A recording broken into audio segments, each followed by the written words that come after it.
Shalom, shalom. Frères et sœurs, je m'appelle Akeaï Samson. Euh, je, je voudrais partager mon témoignage.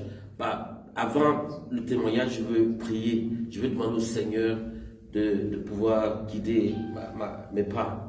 Seigneur Jésus, tu es le Dieu véritable. Et en ce moment même, je prie que tu mettes ta parole dans ma bouche pour que je puisse parler à mes frères et sœurs qui écoutent en ce moment. Seigneur Jésus, nous te rendons toute la gloire.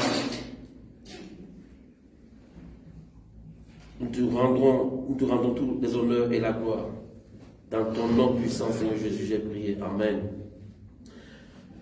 Frères et sœurs, je bénis le Seigneur pour cette opportunité. J'ai été élevé dans une famille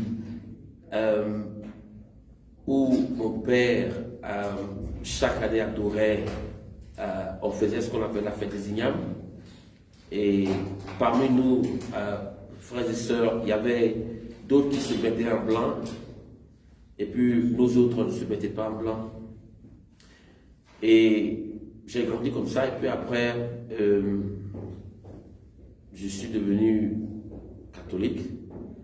J'ai été même baptisé dans l'église catholique pour commencer. Ben, le baptême que j'ai eu là, c'est parce que le prêtre donnait des cadeaux à tous ceux qui se baptisaient. C'est comme ça que je me suis retrouvé dans le baptême. Et quand je grandissais, j'ai tourné mon dos à l'église catholique. Et à un moment donné, dans les années peut-être 80, il y avait le vent du renouveau charismatique.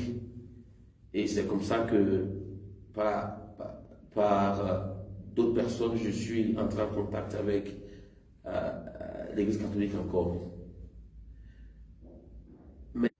Et j'ai lu un livre qui parlait d'un réveil en Indonésie qui s'était passé dans les années 50. Et l'auteur du livre, il s'appelle Mel Tari. Et le livre parle un réveil puissant. Et ce qui m'a réellement... Comment ma conversion est arrivée, c'est que quand je lisais le livre, il y a une partie du livre qui parlait du fait que Mel Tari, qui était celui par qui Dieu a commencé le réveil en Indonésie, a été envoyé dans une église catholique pour aller voir le prêtre. Et dans ce livre-là, Mel Tari a dit au prêtre que de ne pas avoir des statues dans l'église. Et en fait, le prêtre a dit non, pas les statues, c'est comme ça, on pense à nos saints, des choses comme ça. Et le Seigneur lui a dit, bon, on va faire une démonstration de force. Si vous pouvez même trouver le livre et puis lire ça pour voir. Cette église a consumé toutes les statues qui étaient là-bas. Et c'est en cela que le Seigneur passait à ouvrir mes yeux sur cette réalité. Et puis, après ça, je n'ai pas totalement quitté. Par la suite,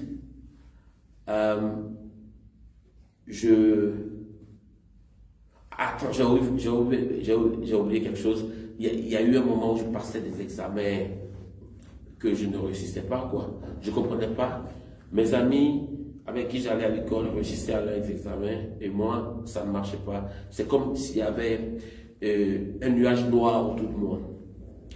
Et un jour, je suis allé à l'église et je me suis mis à genoux. Et voici ce que j'ai dit au Seigneur. Seigneur, je ne comprends pas ce qui m'arrive. Tous mes amis autour de moi réussissent dans tout ce qu'ils font. Mais quand c'est mon cas, ça ne marche pas. Bon, j'avais joué au bac plusieurs fois. Et le Seigneur, quand je lui ai parlé, il m'a montré un passage de Matthieu 6, où il disait, à partir du verset 25, ne vous inquiétez pas de votre vie, tout ce que vous avez mangé, ainsi de suite. Et le verset 33 dit, cherchez, seek first the kingdom of God, et le reste vous sera donné. Et ça m'a touché parce que, regardez par exemple, l'année là, quand le Seigneur m'a parlé comme ça, je faisais le bac à candidature libre. Et bon, j'étais vraiment découragé parce que c'est comme si tout ne marchait pas. Et cette année, j'avais une sœur, que le Seigneur la bénisse, elle faisait la terminale, donc elle copiait ses leçons quoi qu'elle me donnait. Elle copiait ses leçons, elle me donnait ses leçons, et j'étudiais comme ça. Et quand on allait pour l'examen, en ce temps-là, les choses ont chauffé. Moi, je regardais, on allait pour les examens, je regardais les gens à côté, là, parce que je ne connaissais pas. Là. Et puis, bon, au cours de l'examen, la dame qui inspectait l'examen, elle a vu que j'étais en train de regarder quelque chose, et puis elle m'a dit non, ne fais pas ça.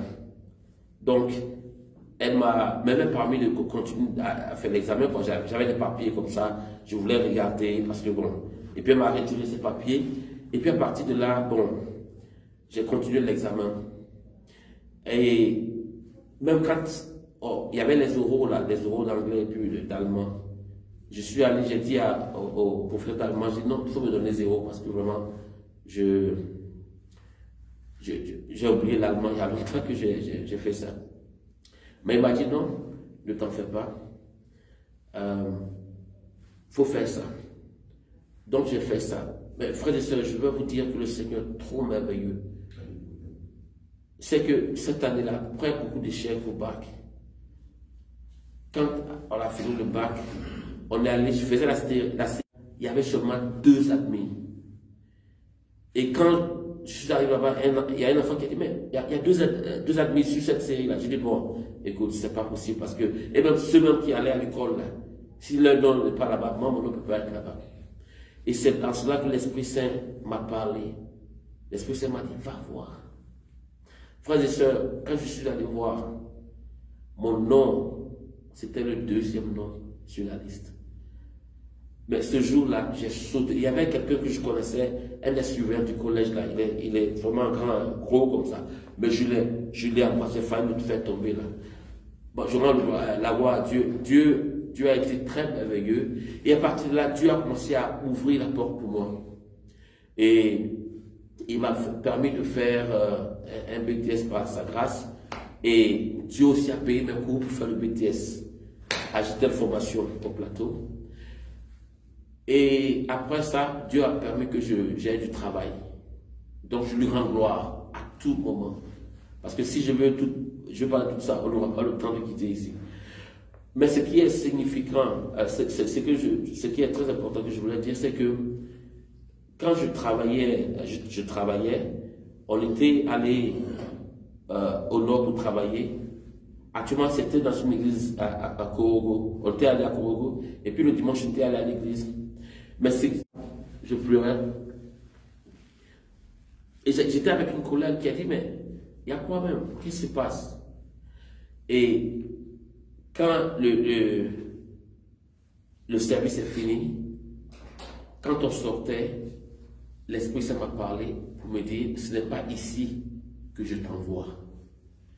Mais vous savez, quand c'est le Seigneur, il va te le dire, mais il ne te donne pas de détails. Et c'est après que le Seigneur, par sa grâce, en 2001, m'a envoyé en Angleterre. Et là-bas encore, le Seigneur a fait des merveilles pas possibles. Le Seigneur m'a permis de faire des études parce que je voulais être journaliste. Mais Dieu avait son plan.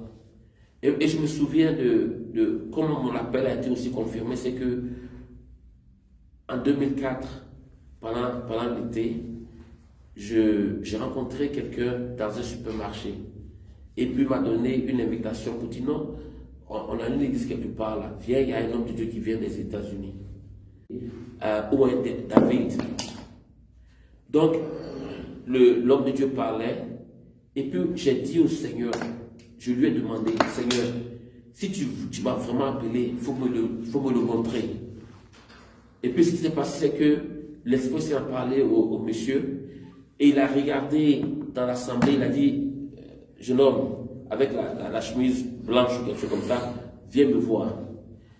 Et quand il m'a appelé, il a confirmé que le Seigneur m'a appelé, que je vais prêcher et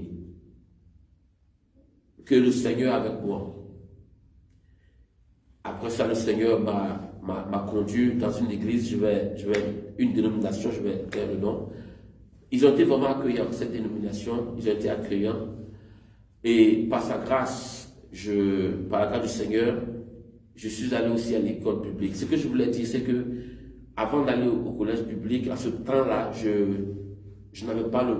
Je lui ai dit, écoute, le Seigneur m'a payé mes cours. Mais le Seigneur a payé mes cours, que son nom soit sanctifié. Donc, le Seigneur a payé mes cours.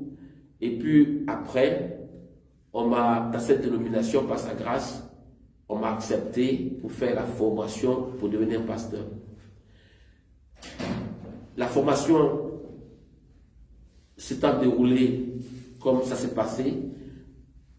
La première année de la formation pour être pasteur, déjà, j'ai eu des attaques sérieuses à l'église. Et du fait que je n'aimais pas... j'ai déjà, sans le savoir, j'ai commencé à prêcher la sainte doctrine. Et ça dérangeait beaucoup les gens. Donc, avant la première année de ma formation, il s'est trouvé que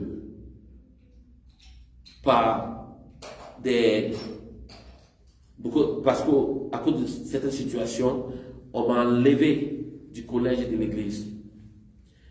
Et quand ça s'est passé comme ça, j'ai dit au principal du collège, j'ai dit, vous avez remis dans une autre église où j'ai, par sa grâce, fini la formation, et le Seigneur aussi m'a conduit dans d'autres églises. Mais, comme je l'ai dit, en ce temps, je ne connaissais pas la sainte doctrine, mais je prêchais, la plupart de mes prêches étaient sur la sainte doctrine. Et les gens m'ont dit, mais quand tu prêches là, ça dérange beaucoup les gens. Hein. Et après des années dans le ministère, j'ai eu à prendre un temps de sabbatique. Voilà, de 3 mois. Et bien avant ça, je suivais Jésus revient sur le YouTube. J'essaie de voir ce qui se passait là-bas. Parce que la Bible dit que de tester l'esprit. Donc je suivais Jésus revient. Et 14 jours. Et le Seigneur lui a permis de visiter l'enfer et le paradis. Et ce témoignage m'a beaucoup touché. Quand je suis revenu du sabbatique, ma première prêche que j'ai eu à faire, j'ai basé ça sur certaines des choses que Gracia disait aux gens. Et j'ai demandé aux gens de l'église que le Seigneur veut qu'on se repente, le Seigneur nous encourage à la sanctification, le Seigneur veut qu'on change nos vies. Et ça a commencé à déranger,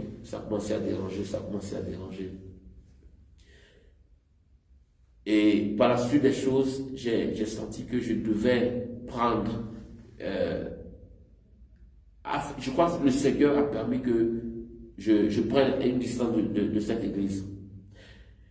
Et aussi, j'ai oublié que par sa grâce, j'étais en contact avec le docteur Eli, qui déjà priait pour moi. Donc, par sa grâce, actuellement, je suis au Maroc avec le groupe Jésus revient Côte d'Ivoire. On a rencontré l'apôtre Abraham, Dr. Eli, le pasteur Jacques et notre soeur, Maman Christiane, notre soeur Maman Christiane, et le pasteur Jean aussi, qui ont été vraiment, ils m'ont encouragé, ils ont prié pour moi.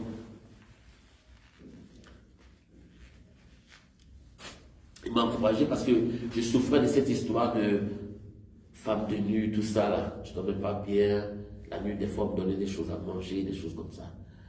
Ils ont prié pour moi. Et aussi, j'ai aussi commencé à approfondir ma connaissance. Ils m'ont dit à approfondir ma connaissance sur la sainte doctrine.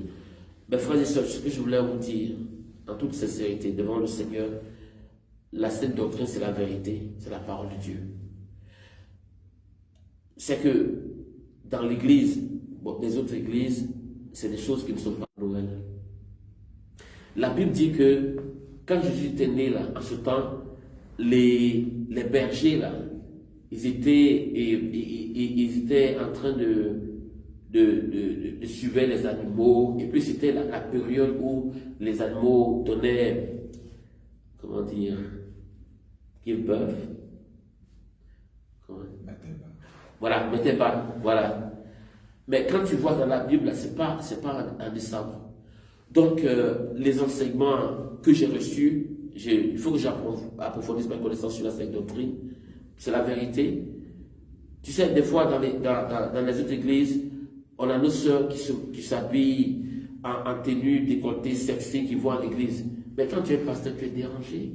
C'est pas possible. Comment tu peux être, pour mettre ton focus sur Dieu, quand tu vois que la fille est là avec de très belles rondeurs, avec les roses à lèvres qui te regardent. Donc, moi je crois que la sainte doctrine, c'est une doctrine qui est véritable, c'est la vérité, et que on doit tous pratiquer la sainte doctrine, on a sonné, qu'on tous partent au ciel, mais qu'on ne reste pas sur terre, parce que ce sera l'enfer. Quand le temps de grâce va finir, quand l'Esprit Saint va remonter, ce qui se passera sur terre sera très dangereux. Et vous avez vu le témoignage de la sœur Gracia. Donc, je rends gloire à Dieu pour tout. Dieu a été merveilleux, il est toujours merveilleux, il sera toujours merveilleux. Donc, la voie est là, Jésus est la solution. Il faut qu'on connaisse plus la sainte doctrine. Et puis, bon, voilà, que le Seigneur vous bénisse.